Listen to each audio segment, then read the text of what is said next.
મનીષા કેમ આજ રસોઈ નથી બનાવવાની? ના ના આજે મારો મૂડ નથી, તમે બહારથી ઓર્ડર કરી લ્યો. હા તો ફોન તો દે. तेरा तो गेम बजाना पड़ेगा. મમ્મી બહાર કેમ ગયા? આ મારા ફોનમાંથી એના ફોનમાં કેમ ફોન કર્યો? હેલો, હા, મટર પનીરનું શાક ને રોટલી બનાવી નાખજે. કેમ મમ્મી મને ફોન કરીને કહો છો? મેં તમને કીધું તો ખરી કે બહારથી ઓર્ડર કરી દો. હા તો બહારથી તો ઓર્ડર કરું છું. જો આ માંડ માંડ નક્કી થયું છે, કાંઈ ગાંડા કાઢતી નહીં. ચાનું કહું ને એટલે સીધી કપમાં લઈને ન દોડી આવતી, ટ્રેમાં લાવજે.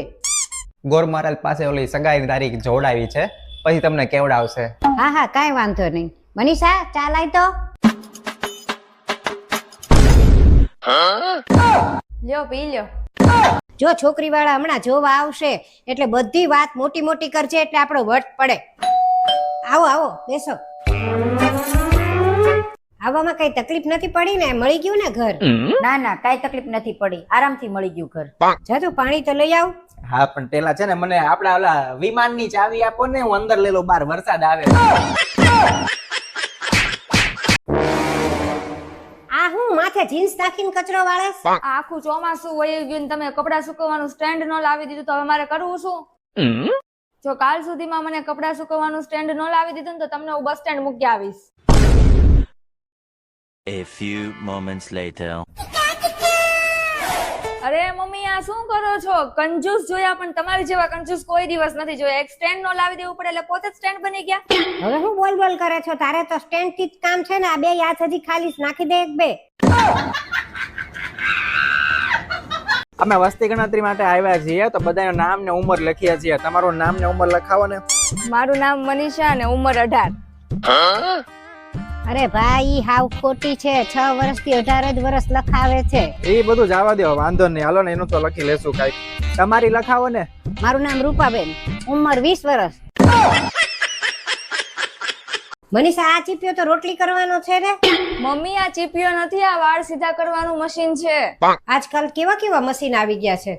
હા મમ્મી આજકાલ તો બધું સીધું કરવાના મશીન આવી ગયા છે. વહુને સીધા કરવાનું મશીન હોય તો બતાવો ને. તો ચાલો સાસુ અમે જઈએ હો. 1 મિનિટ ઉભા રહ્યો, આ લેતા જાઓ. અરે આ હું સાસુમાં આવું આપવાની શું જરૂર હતી? આ આપ્યું એટલે તમે મને તમારો દીકરો નથી સમજતા એમ ને?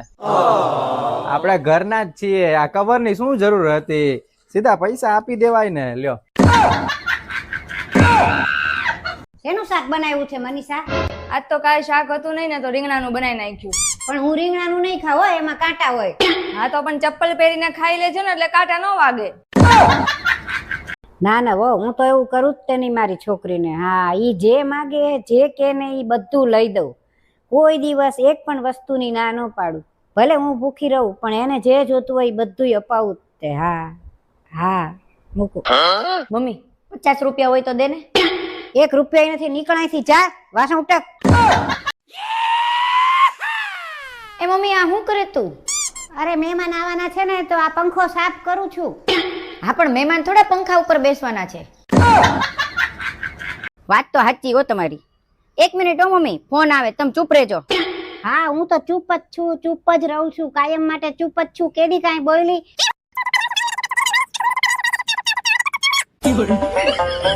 આજ પછી મને ફોન ન કરતા, હું જાઉં છું. હા જા જા. અરે હું થયું પણ મનીષા? અરે ભાઈ જાવા દો ને મમ્મી એને. તું ચૂપ થા ને, એને બોલવા દે ને. મમ્મી એને કહી દેજો કે હું મારા સાસુનું ખરાબ બોલી શકું પણ ઈ એના સાસુનું ખરાબ ન બોલે. એ જોવો તો ઘડિયાળમાં કેટલા વાગ્યા. એક વારમાં તો આને સંભળાતું નથી.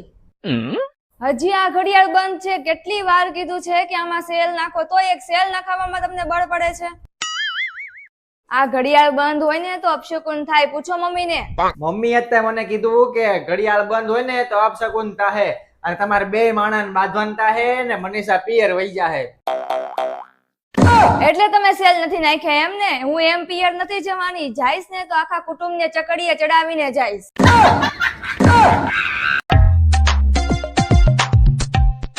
મમ્મી આમ કેમ તમે ખભો નીચે રાખીને હાલો છો? આ એક ખભા ઉપર મારે આખા ઘરની જવાબદારી આવી ગઈ છે.